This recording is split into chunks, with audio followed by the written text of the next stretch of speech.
In today's video, we'll be talking about countering the Scotch Game. It's one of the very popular openings, especially on amateur level, and it's an aggressive opening by white. After they play pawn to d4, they attack you in the center, plus the open lines for their both bishops, their queen is getting actively involved, and if you're not careful, you can get down pretty quickly here. Therefore, you gotta know how to counter that.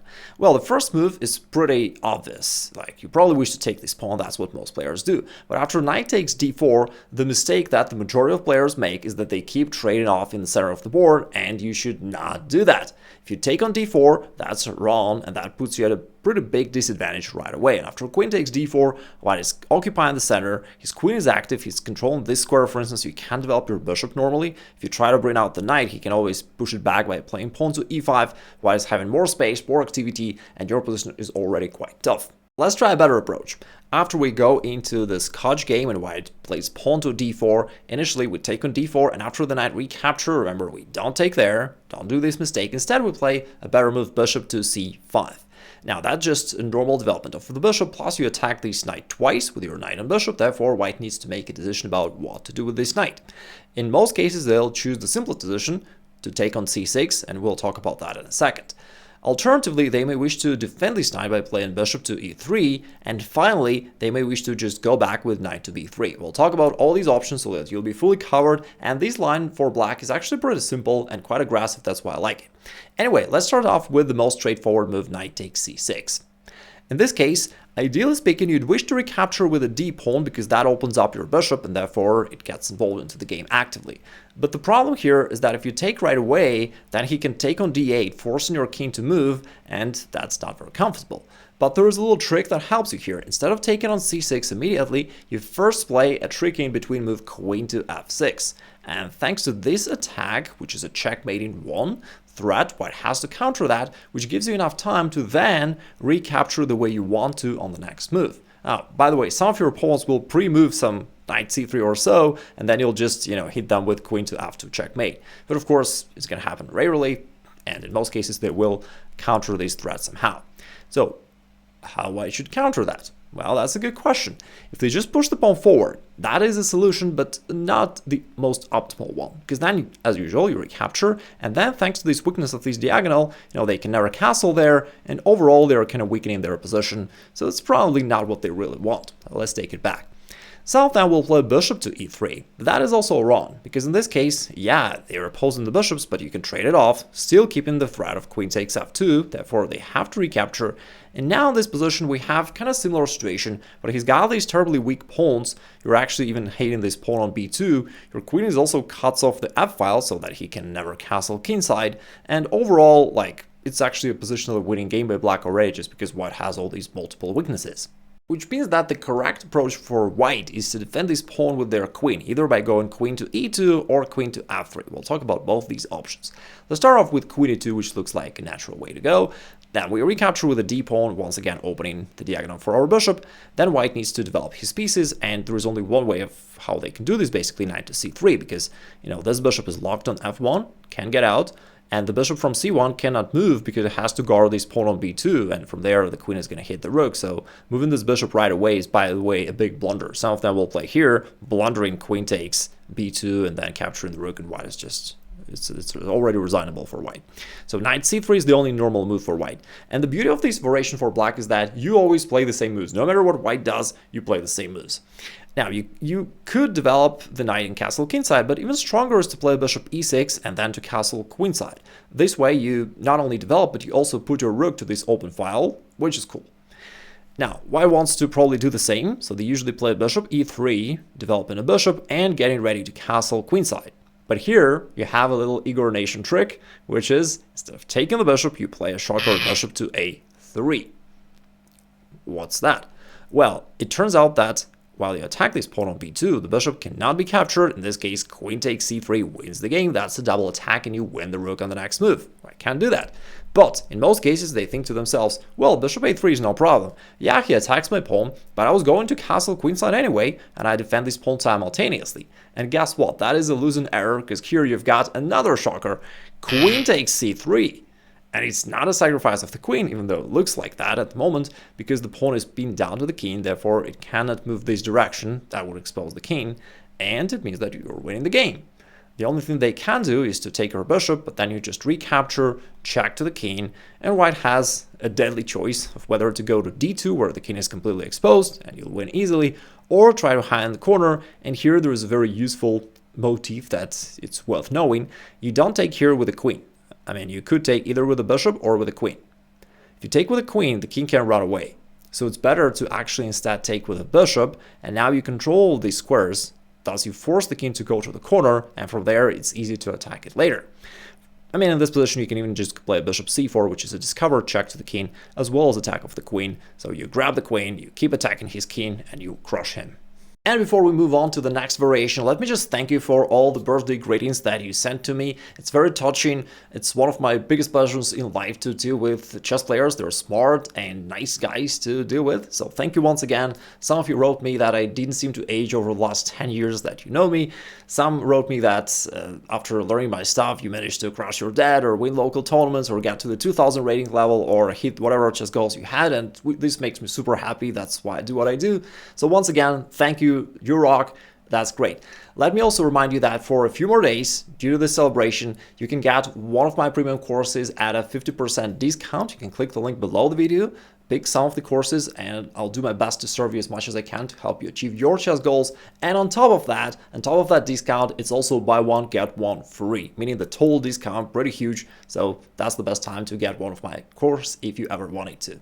After you attacked your opponent's knight with bishop to c5, in most cases they take here, and remember, we don't take immediately because that would expose our queen. So first play this tricky in between move queen to f6, threatening queen takes f2 checkmating 1, and so we just covered that if queen to e2 you recapture. What if he places his queen to f3 instead? Guess what? Nothing changes. As I said, the beauty of this line is that you always play the same moves, so you take on c6. By the way, you do not take here. Remember, to take is a mistake. If you're part of the Igor Nation, you know this rule well. When you take, you usually help your opponent to improve his position. And the same is true in reverse. If your opponent takes here on f6, that's pretty cool because that helps you to develop a knight. So that's no problem for you at all. In this case, we just reach an approximately normal, position, but you're ahead in development. You attack this pawn on e4. Maybe you even want to go knight g4 and attack this pawn on f2. I mean, so black has no problem at all. It's actually white now needs to be careful not to get in trouble. And your moves will be the same, bishop e6 and lone castling. Let's take it back. What else can your opponent try? Sometimes they try to save queens, and then they play something like queen to g3. And then, guess what? You play all the same moves, bishop e6 and lone castling. Now, steal your queen, eyes at this pawn on b2, therefore the bishop has to stand there for a moment, but they usually play knight to c3 first, and then you castle queenside. That actually creates some problem for white because now they can't castle queenside easily because your rook cuts off the king and so it can't go this direction. But some of your opponents will notice, wait a second, I can actually go bishop g5 and thanks to this attack to the heavy pieces, I'm going to win some. So they're expecting you to resign or something like this, but instead there is this powerful counter bishop takes f2. That's a pretty strong counter blow. After queen takes, you then recapture this hanging bishop on g5, and along the way you won a pawn. Plus, this queen is also now standing in this active position, putting pressure all around, and that gives you a great position. Some of your opponents will notice this juicy pawn on a7, and will happily grab it as soon as they can, but then you upset them once again with queen d2 checkmating 1. The alternative option for white, except for knight takes c6, would be going knight to b3, retreating the knight and also counter-attacking this bishop, so you drop it back to b6. And after that, you have a more or less standard opening position. After that, you just develop, you play d6 to open the diagonal for this bishop, and then you just develop casually knight f6, bishop e6, you can castle either kingside or queenside, and that's a normal game of chess. A stronger player will win. There's also one question to address here. Quite often you ask me what to do if they bring the bishop out to g5 here, and pin the knight down to the queen. That's a great question. In this case, I always recommend that you first play pawn to h6 just to force the bishop to make a decision. In most cases, they will drop the bishop back because they want to maintain the pin. And then here's a little trick. You don't castle right away, but you wait, and you play a useful move bishop e6, which develops the bishop. Also, it covers the square just in case, so that if he ever brings his knight there, you can always trade it off easily. That's not a problem for you. And if white castles here, surprisingly, this is a losing position for white, because you've got a really powerful attacking plan on the king side. It starts with this pawn chuck, pawn to g5, and after bishop g3, pawn to h5, followed by pawn to h4. And all of a sudden you have this massive attack on the king side, and it's supported by the vast majority of your pieces. You've got this bishop, you've got this bishop, you've got a knight standing there, these pawns are rocking, your rook is active from its original position, and that's just game over for white basically. What can they do? Well, right now they gotta stop the pawn from moving forward, pawn h4, which would capture the bishop.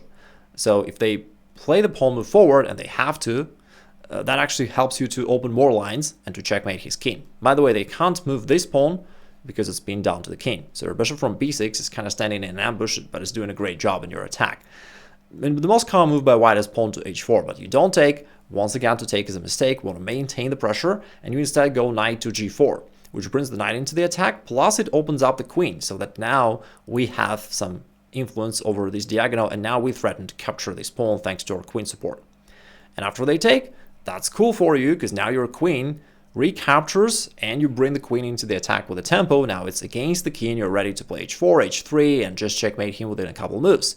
This bishop is still a monstrous bishop that supports your attack and does not allow him to ever push the f-pawn forward, and you're just crushing him with a simple attack within a couple moves. If they ever try queen d2, offering you an exchange of queens, you certainly do not want to take his queen, you want to take his soul by playing knight to e3, and now with all these monstrous threats all around, it's just time for white to switch to checkers. The final move that you gotta know in this position is the move bishop to e3. This way white defends this knight on d4, and therefore they do not have to move it at all. Moreover, the e3 bishop somehow x-rays your bishop on c5, and you gotta be careful. If you play some careless move, then white can actually take on c6, attacking your queen, and then grab your bishop on c5 on the next move, but of course we do not want to do that. Instead, what you want to play is still queen f6. Remember, we played this move earlier in another variation, and here we still play the same move. So this adds one more attack against this knight, and your queen is overall standing actively. Now, what can white do now? The knight cannot really move because of a couple of reasons. If it moves, let's say it takes on c6, we have seen something similar before. You can actually take on e3 here, creating the checkmating threat of queen takes f2, and you then recapture the knight, but white's position is completely ruined, and you attack all around, all of these weaknesses, so that's completely bad for white. And since the knight can't really move, it means that they have to defend it by playing pawn to c3. And now the move that I recommend is not the main line, but it's a more trickier option, and I like it, is the move queen to g6. Now the idea is that from f6 the queen is not doing anything useful any longer, because white really solidified and overprotected this d4 knight as much as they could, so you just relocate your queen to a nicer square. From here you attack this pawn, you put pressure here, and you also vacate this f6 square for your knight to be developed on the next move, and in most cases you will. So currently if white wants to defend this pawn, they'll play knight to d2, and then you develop your knight to f6, adding one more attack against this pawn on e4. If white wants to defend it, and they also might wish to counter the knight g4 threat, which will put pressure to this bishop, they'll play pawn to f3. And now you can strike in the center immediately with pawn to d5. And you see that you're kind of putting pressure, you're creating some attacking threats at every turn, making it really uncomfortable for white, because whenever they just go wrong once, they can go down quickly. For example, in this position, if they play the most common move, pawn takes d5, that's actually already a losing error. Because after a knight recapture, you attack this bishop, and after it goes back, the problem of white is that if you just castle then, or let's say you take here first, just to remove all the kind of tactical threats there and you castle, white is kind of stuck. They can't do anything. Like, you threaten to just go rook e8 and go after his king. And what can white do? I mean, they can't ever develop this bishop from f1, as it has to maintain the guard of the pawn of g2. And so they kind of stuck. You just go play rook e8, and you're going for the kill, and white is kind of defenseless. If you have any questions about any other variations, leave them in the comments below and I'll be sure to follow up. Once again, I appreciate a lot all your birthday greetings, all the nice words that you wrote to me. It's very touching, thank you. And don't forget that the special offers will expire within a couple of days, so if you wish to take advantage of them, click the link somewhere on the screen or below the video and take advantage of them right now. Have a great rest of the day.